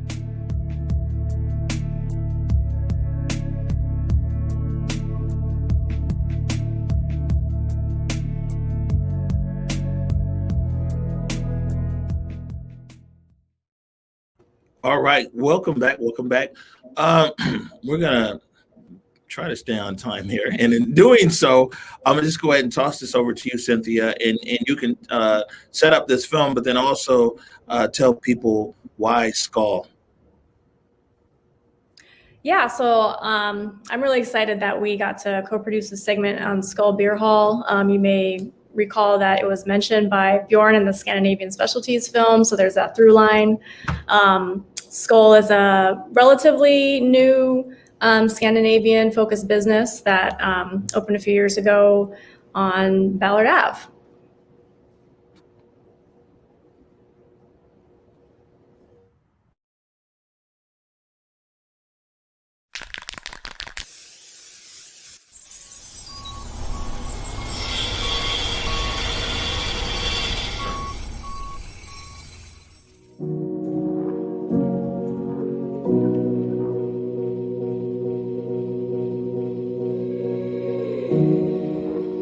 So Ballard started as a Norwegian fishing village, and over the years, in the last 10 years or so, that started to lose some of the Norwegian and Scandinavian-facing businesses in the area. You know, I'm Norwegian and Swedish. I love my heritage. My background was in the beer industry for years, and I wanted to marry those two things together. So I came up with a business plan in 2017 and worked toward finding a space in Ballard. This building has a really, really deep history. It's a 1920s building that started as someone's actually home, and then it migrated into a Swedish Scandinavian restaurant, the Vasa Grill, in the 1950s. It was here for, I believe, over 40 years. And then beyond that became the People's Pub, a German-focused pub. And then when we took it over, we did a ton of work to revitalize the original history of the building itself, tore down all the drywall and this beautiful exposed brick behind all of the drywall, some of the original beams, the original windows. We do a spin on traditional Norwegian and Nordic food. We've tried to take that and run with it and make it more open to a larger group of people. A lot of our menu is based on what the Vikings might have had available to them in, let's say, 1000 AD. So we're taking a lot of the flavors from the woods and the sea and bringing that to life. There's a lot of pickled herring, smoked salmon, you know, all things that are prevalent throughout Scandinavia that we are taking here and doing our own kind of Pacific Northwest spin on. The Ballard community was very receptive to this concept overall as a Viking-inspired beer hall that kind of is an homage to the history of the neighborhood. I think that speaks to how proud people are of their Scandinavian heritage, and they wanted a place to be able to continue to celebrate that in a very relaxed communal way in here. And I think we were set up to be able to weather a pandemic like this because we had that really strong customer base. The city has been very helpful with allowing us to use the outdoor space and to take over the parking spots outside. That gives us a free permit to us through October of 2021. And we're hoping that the city is able to work with us and other small businesses throughout the city to make that a more permanent thing. We do all sorts of things to get people to come in, give them a reason to come into the beer hall. A lot of those were focused on Scandinavian and Viking culture and history. We have a Viking historian talking about Vikings in the media. We did everything from mushroom foraging classes to the history of the Pacific Fisherman Shipyard that's right behind us here in Ballard, to Name That Tune with a drag queen, the Vikings of Comedy series in here. So we had a really, really strong programming effort that we really hope to bring back once we're able to have a bunch of people back inside the beer hall. We've made it a point to work with as many Scandinavian businesses in the Puget Sound area, actually really throughout the whole state of Washington. A great example is Scandinavian Specialties here in Ballard. We get all of our fish cakes from them. We have a very strong relationship with the National Nordic Museum down the street, partnering from a marketing perspective. We make a lot of content together. I'm actually the vice president of the Sons of Norway Leif Erikson Lodge up the street here. We also work with a winery called Gord. Gord means farm in Norwegian. It's a Norwegian-owned winery on the other side of the Cascades in Washington wine country. Future of the Scandinavian presence or culture here in Ballard. I think the first part centers around the huge Sit in the Mai parade that we have every year. So that's Norwegian Constitution Day. It's on May 17th. There are usually tens of thousands of people who come to see that parade. It's been going on for over 100 years. And unfortunately, in 2020, it was the first year that did not happen in 100 years. So I really want to see a strong comeback of that. And I'd love to see other Scandinavian businesses emerge again. You know, you see it being used in a lot of the new apartment buildings that show up. It's just kind of, they use the name of something Scandinavian, but there really isn't any strong connection to the neighborhood. It's been quite a challenge to navigate the pandemic over the last year. We're constantly evolving and finding new ways to continue to engage our customers. I'm just absolutely amazed by the strength of the community in Ballard as a whole, not just the Scandinavian population, but how all of us have come together and kind of assisted each other throughout the pandemic. Just our customers in general have been incredible and have supported us, and we are here today because of that support. So I'm very grateful and thankful for all of that.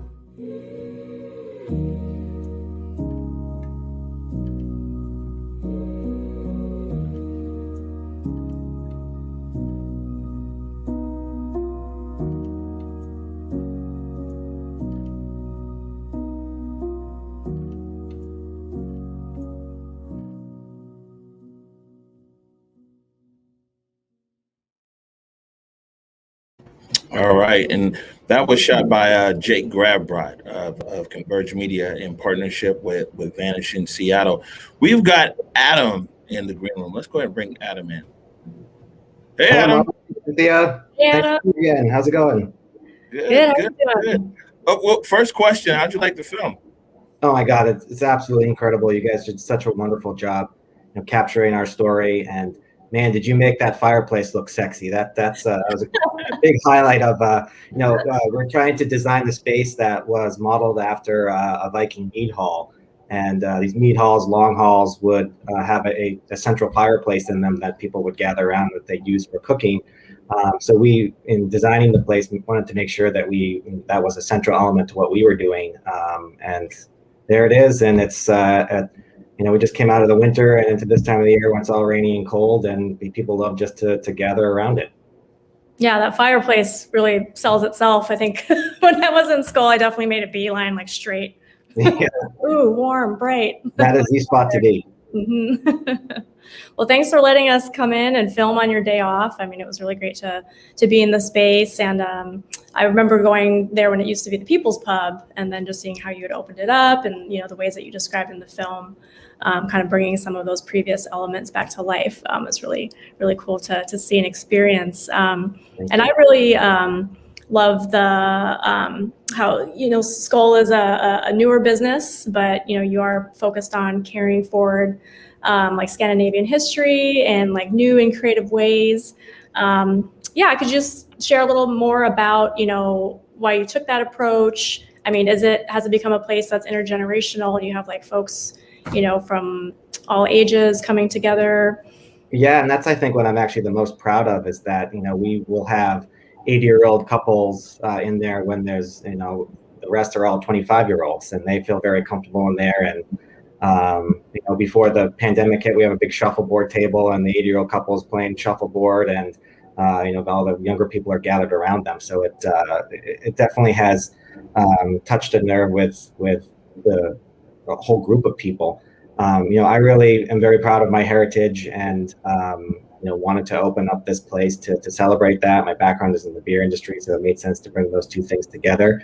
And we went kind of with the Viking theme because I think that's one of the most recognizable elements of Scandinavian culture that is a nice hook. It's helpful to get people into your space, and then you can start educating them on our food and get them involved with some of the history programming and classes that we do, and even get them into Akavit, which is the national sort of spirit of the Nordic countries that is not frequently used in cocktails, and we use it in all of ours, and people seem to like it. So I trying to make things as approachable as they can, knowing that Ballard is now filled with all sorts of different people, and the best way to bring them in is to do things that they might be able to connect with the best. Yeah, I got to get back out there for the Akavit. But all I know is whatever beer that you gave me that day, I had like one glass, and it was enough. Oh yeah, we were enjoying some IPAs, some Pacific Northwest IPAs. It sounds to me like you're operating a business there that, of course, you bring a lot of your legacy and history and your passion to, but it seems like it's just more than a beer hall, that you're being intentional in trying to spread the culture, not only keep culture alive, but spread the culture, this Norwegian culture throughout that Ballard neighborhood. Yeah, absolutely. And that a lot of that comes through with the programming that we do. Before the pandemic hit, Monday, Wednesday, Thursday, we would have someone in there speaking about doing runic writing classes to learn kind of how the Vikings wrote, or doing a history class on the history of the Pacific Fisherman Shipyard, which is behind us, where all the Norwegian boat builders started in the neighborhood. So we're trying to do as much as we can to, while you've got a beer in hand, maybe learn at the same time and learn more about your neighborhood and the place that you live in. Yeah, I saw in the programming that you also had a Viking disco. Is that just what it sounds like, or? Well, so that's actually the Viking disco was we were promoting that. That's something that the Swedish club does here in Seattle. But that's always a fun event to go to. We actually had a Vikings of comedy series. We had traveling comedians come through from all over the country to come in. All sorts of fun stuff like that are outside of the norm. We're not trying to do what everyone else does, the karaoke and trivia. We're trying to bring people in and educate them and have a little fun at the same time, instead of having them sit home and watch TV all night. And as things are starting to slowly reopen, are there things that folks can expect in terms of are you starting to think about bringing back some programming for later in the year? Or? Yeah, absolutely. So one of the biggest things that we do is called our Valhalla dinner series. So we'll partner up with a brewery or a cidery or a meadery and put on a 6-course pairing meal. So you're getting 5 8-ounce beers with 5 great, wonderful courses of food. We just started that back up a couple weeks ago. sold out immediately. We're doing one this weekend with our friends from Beast and Cleaver, the butcher shop here in Ballard. And that's actually to mark our 2nd year anniversary that's coming up here at the end of the month. So those are back now up and running, and we're hoping to get back to a lot of those other more class-oriented things as we're allowed to have more people gather in one space together. All right, good stuff. Before we let you go, tell people how they can keep up with Skull. Sure, you can find us at skullballard.com. The best way to make a reservation is to go right on there. Or you can find us on any of our social channels, all Skull Ballard on both Instagram and Facebook. Awesome. All right, we're coming back out there for that Akavi, man. Please do. I would love to see you. And congrats on your 2-year anniversary coming up. Thanks very much, guys. I appreciate you having me on. You just did a wonderful job. All right. Thank you, Adam.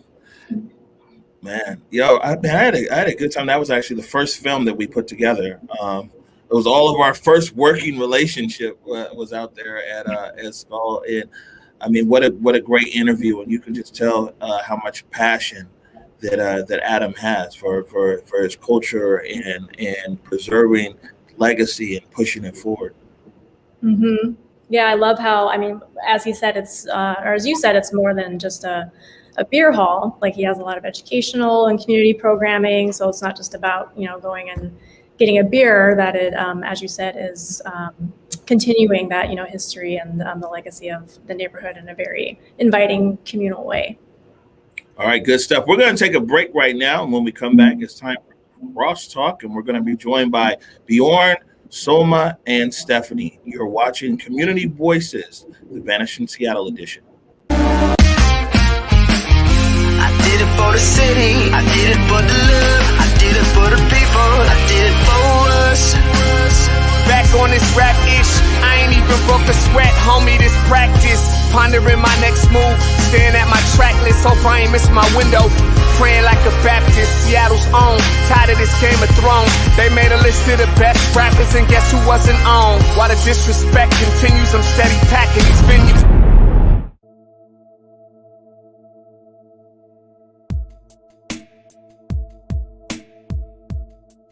Converge Media produces culturally relevant content for Black and urban audiences. Our coverage is raw, transparent, and objective, praised by community leaders, government officials, and residents.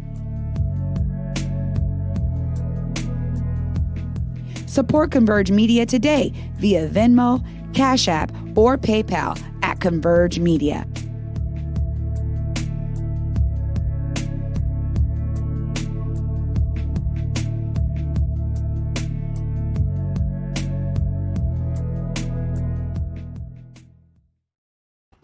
All right, welcome back.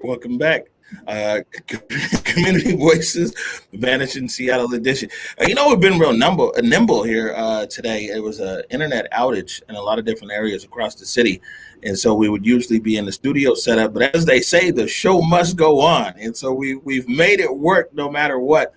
You can go back to we're gonna bring Cynthia in. There you go. You add more value to the screen there, Carlos.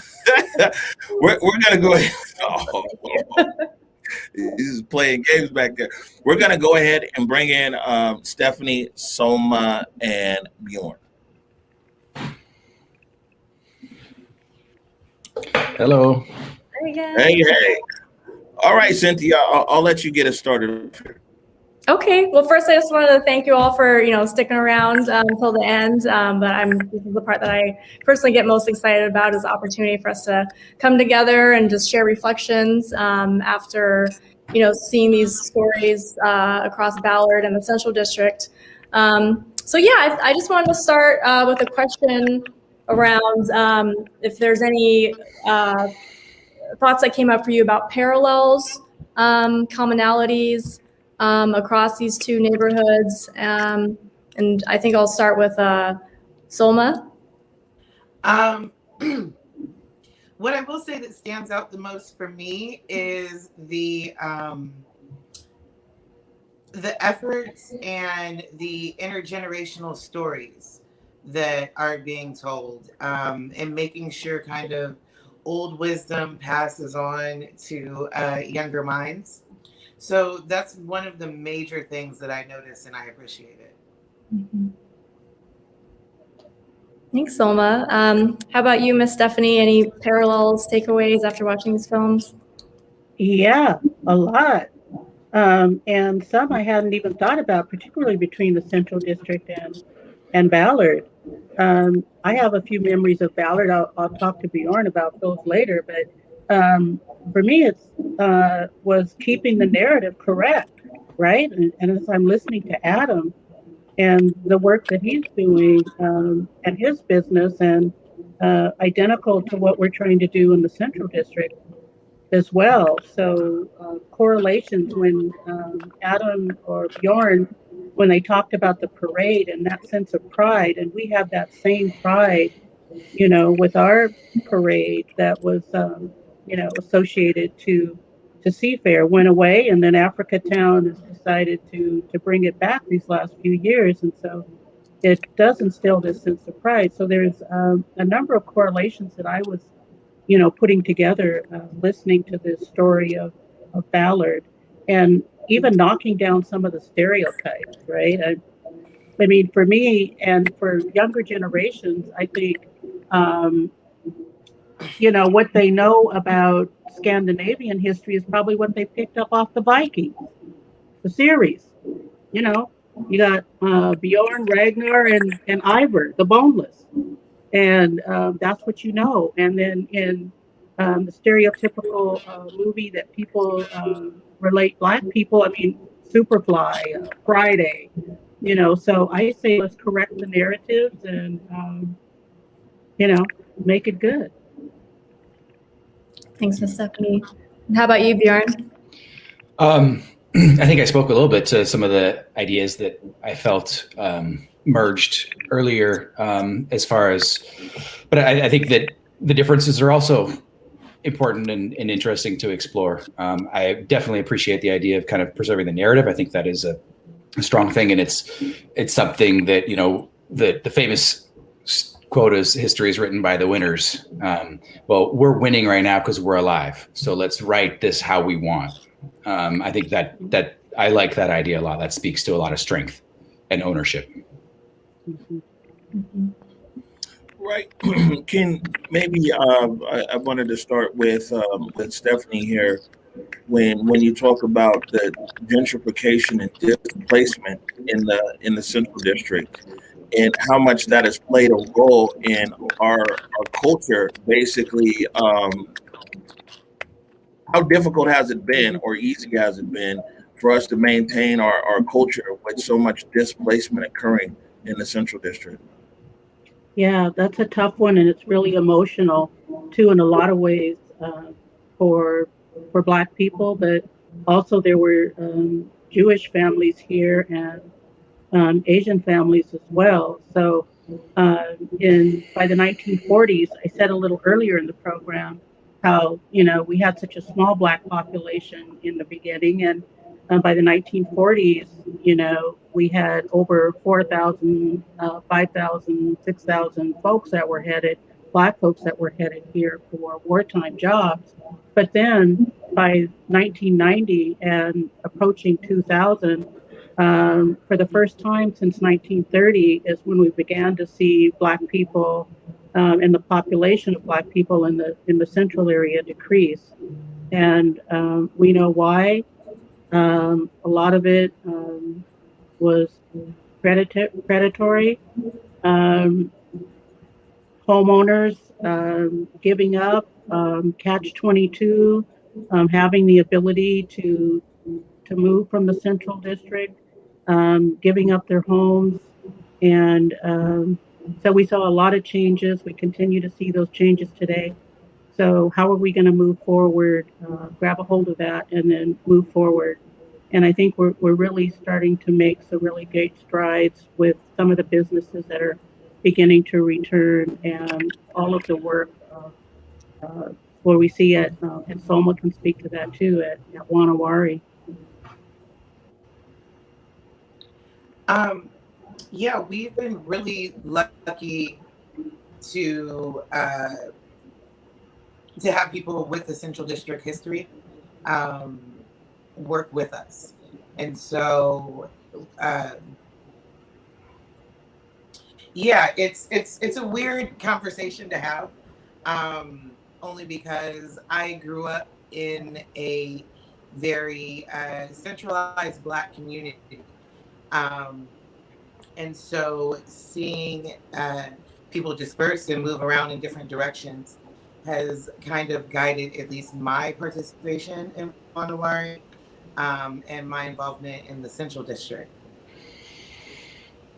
Right. And Bjorn, for Ballard, it was a few years ago I was reading the Seattle Times, and they said that the neighborhoods that had the most teardowns at that point was the Central District and Ballard.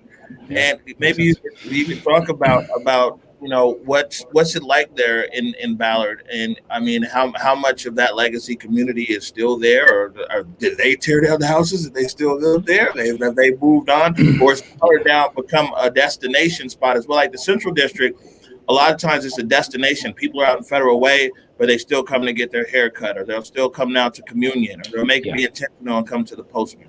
Yeah.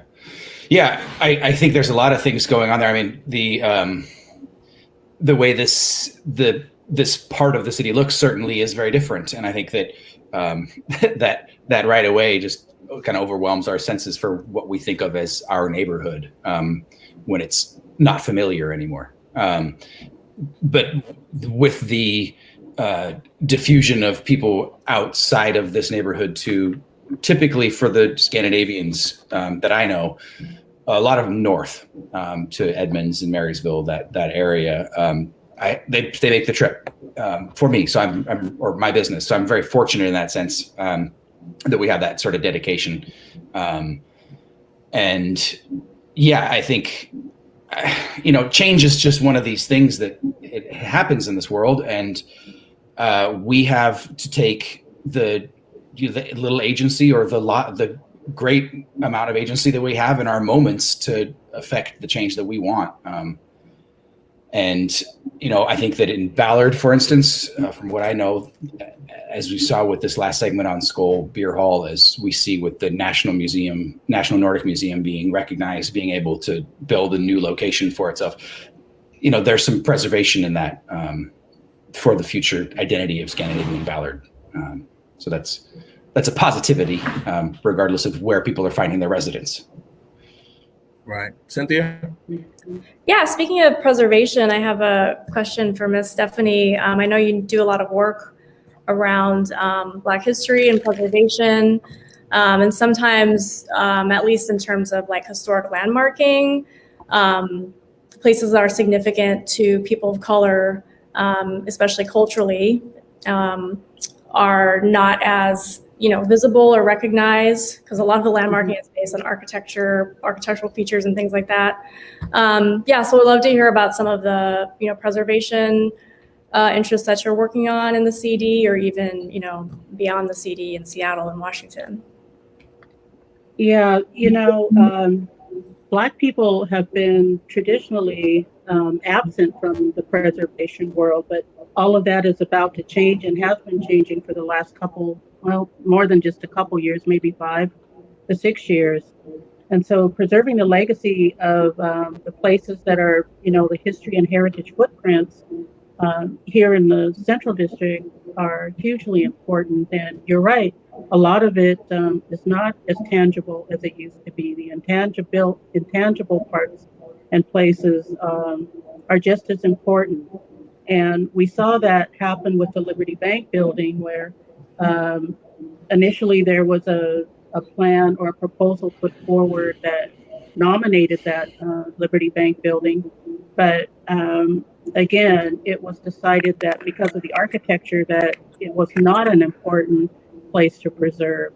But, we have something pretty special there today. So what we're working on at the Black Heritage Society, that's being funded through Poor Culture, and we absolutely love Poor Culture, King County Poor Culture, that funds heritage and cultural projects, is a program that they have called Beyond Integrity. And through Beyond Integrity, BHS is working with a team of 3 preservationists, and we're bringing on someone who's totally new from our community, from our Black community, to work with us to put forward the nominations of the Seattle Chapter Black Panther Party first headquarters, as well as the People's Wall. So we're very excited about that. We'll be building our skills around how to research and present our own nominations before the Landmarks Board. And we'll be sharing out that process with the community so that it doesn't look so as intimidating when you open up those pages and decide that you might want to nominate, you know, a location in your neighborhood. So we'll be there to help support that. And,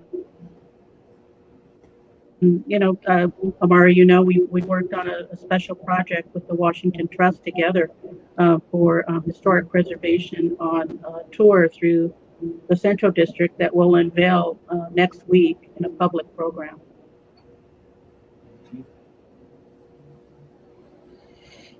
That's fantastic. And yeah, if there's any, you know, opportunity that I can, when that you're ready to, you know, go for the landmark nomination, that I can help amplify and get folks to support, because I really agree with you that it's key to get, yeah, folks involved in that process, and also kind of challenging like what deserves to be a landmark, right? Yeah. Itself, the criteria itself, I think is pretty pretty bogus sometimes. So it's changing. It's changing. It's great.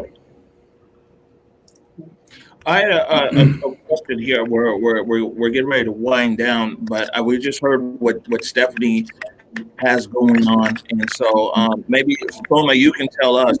Wanawari, you touched on it a bit earlier, but what's next for Wanawari? What are some of the things you want the people to be aware of?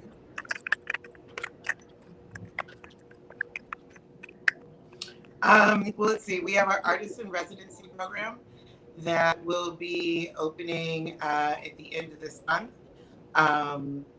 We are open back. Oh, we lost her. Oh no. Oh.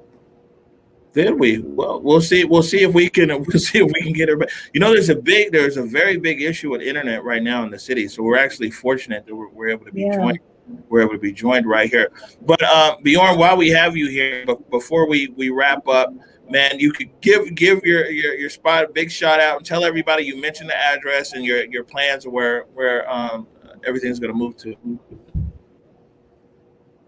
Oop. I think you're on mute. Oh, there we go. Now I'm unmuted. Good. Great, thank you. I was not the one making noise in the background. I don't think, at least. The store Scandinavian Specialties, we're on 67th and 15th right now. I'm going to be opening on 24th and Market in the future, but I will continue at our current location for the next year as well. www.scanspecialties.com is our website. If you want to see what we sell, we do a bit of business online. And then, of course, Scandinavian Specialties on Instagram and Facebook is a great place to find out what we're up to, you know, on a day-to-day basis. We try to keep that pretty looped in. So. All right, good stuff. Well, Stephanie, Bjorn, thank you so much for taking the time, you know, for your insights and everything else. I think these conversations are very important that we have around Seattle. So thank you for joining us. Thank you, guys. Truly an honor. So much. Appreciate you. Man. Wow, man, what a this is a good show. We're actually on time too. I think last week we went over by about 40 minutes, but. Oh yeah, the director was on our head about that. But you know, I will say this, that it's crazy.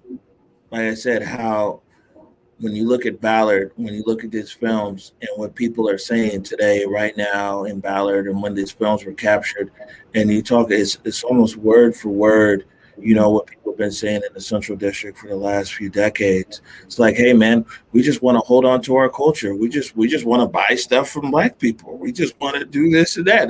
No one would ever say that people in Ballard are anti anybody, right?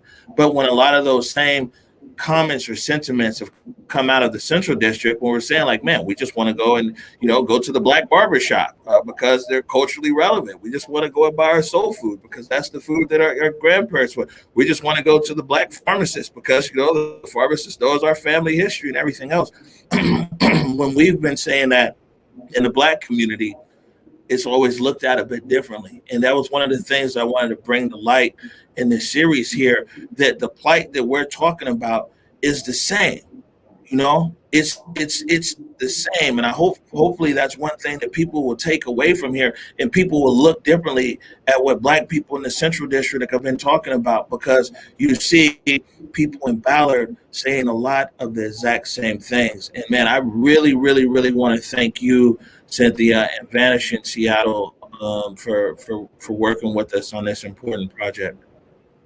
Yeah, thank you, Omari. I mean, it's been such an incredible experience, and I'm just grateful for the opportunity to work with you. It's been so fun, and also just to be able to co-produce these additional segments that show the flip side of vanishing, like the not vanishing part, like how folks in our neighborhoods and communities are being super creative and resilient to resist displacement, to come together and support each other, and envision staying rooted and surviving and thriving in their communities. I think we saw that in all the films tonight.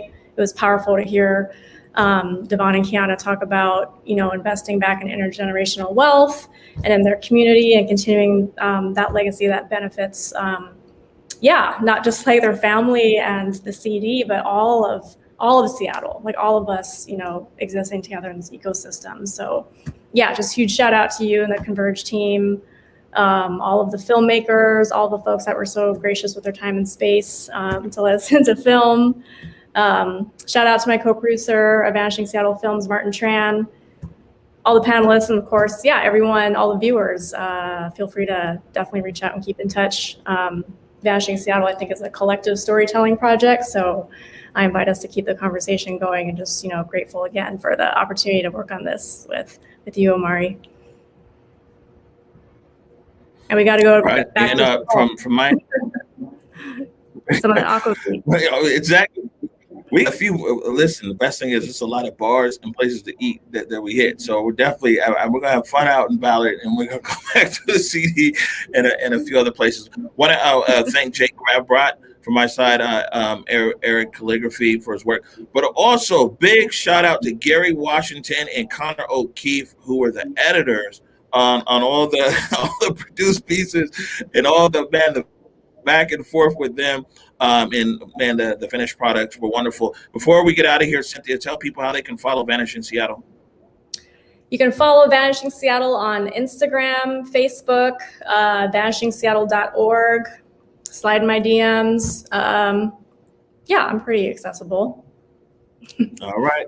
Good stuff. Well, man, on behalf of my colleague here, Cynthia, and everybody here at Converge Media, we want to thank everyone for tuning in tonight. And these films will be going up online in the coming days, and we'll make sure and alert everyone. We're back on air for the morning update show tomorrow morning at 11 a.m. And until then, peace. We need a peace sign. There you go. I did it for the city, I did it for the love, I did it for the people, I did it for us. Back on this rap ish, I ain't even broke a sweat, homie, this practice. Pondering my next move, staring at my track list, hope I ain't miss my window. Praying like a Baptist, Seattle's own. Tired of this Game of Thrones. They made a list of the best rappers, and guess who wasn't on? While the disrespect continues, I'm steady packing these venues.